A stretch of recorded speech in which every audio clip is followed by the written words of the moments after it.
अरे वीडियो बाबू। नमस्ते श्रीदेवी जी। नमस्ते नमस्ते। मुबारक हो, डायरेक्टर पूरा ले लिया है। फिल्म में आई आई आई आई। हाँ। रउआ लोग की खबर से हमार मन एकदम गदगदा गइल बा। आई आई आई रउआ लोग आई।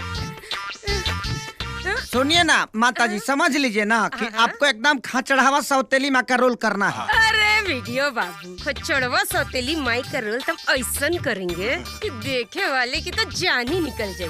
हमारे चौकन्दारी कहाँ बने? बूढ़ी घोड़ी लाल लगाम, इनका पोते ने खे कि इनके जान ले हमनी के आइल बनी से। मामा हाँ तू कैमरा पर फोकस करना, तकनीक तनिको भनक लागल तो हमनी के फोकस आउट कर दी। सॉरी राजा भैया, हाँ हम मैडम के सिन समझाई का। अबे घोचू, अभी भी 2 स्थान खाली बा। सकनी मामा सौतेली बेटी जब ले ना मिली तब तक ले ऑडिशन पूरा ना हुई। तका करी हाँ। वापस चली। चल। अरे रुका रुका रुका रुका माता नहीं। अरे रुका भैया रुका। मुर्गा फंस गई। सर जी, अरे बहुत दिन से हमरा भीतर एगो एक्टर के कीटाणु छुपल बा।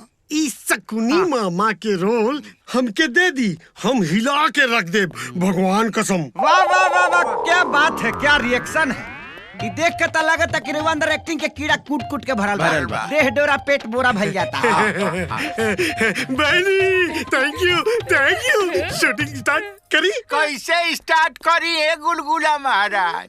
पहले रिक्त स्थान का पूर्ति करो। सौतेली बेटी का स्थान अभी भी खाली है। खाली है।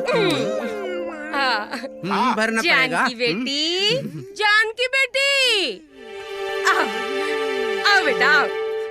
आओ हेले आओ। आओ। ए बेटी बाबू, पहला खाली स्थान भर गइल। ई हमर असली सौतेली बेटी है जानकी। नमस्ते।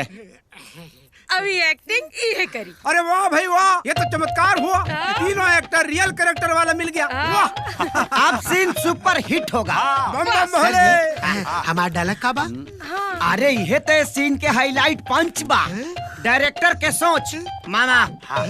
खाली पिटाई के बाद ओनली एक्शन और रिएक्शन बा, समझे? का मतलब? मतलब ये कि आप लोगों ने सौतेली बेटी को टॉर्चर करके अपना पाप का घड़ा भर लिया है और सौतेली बेटी झाड़ू उठाकर उसको फोड़ देती है। नहीं श्रीमान, आप दोनों को।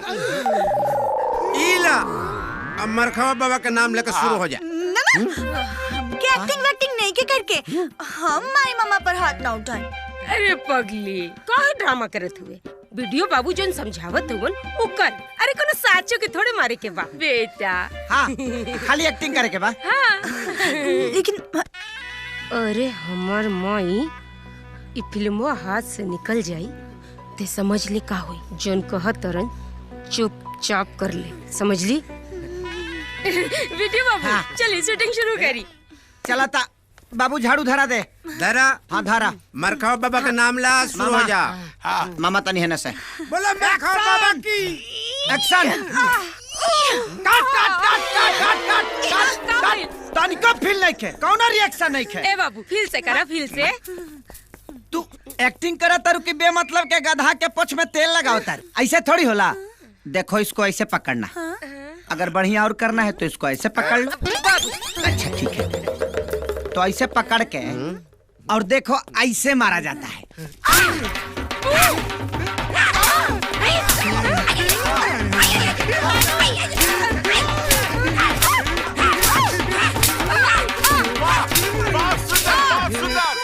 समझ गए ना?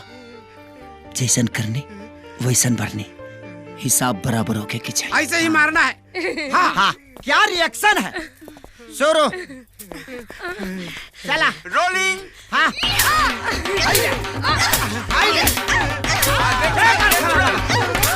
क्या रिएक्शन? क्या रिएक्शन? हाँ, क्या रिएक्शन? मामा सुपर हिट है, मामा सुपर हिट एकदम। है ना, बात होगा। हाँ, क्या रिएक्शन है? अरे जियो, film super hit, super hit. हाँ, okay okay okay okay okay okay. Super hit. Smile रखिए। क्या स्माइल?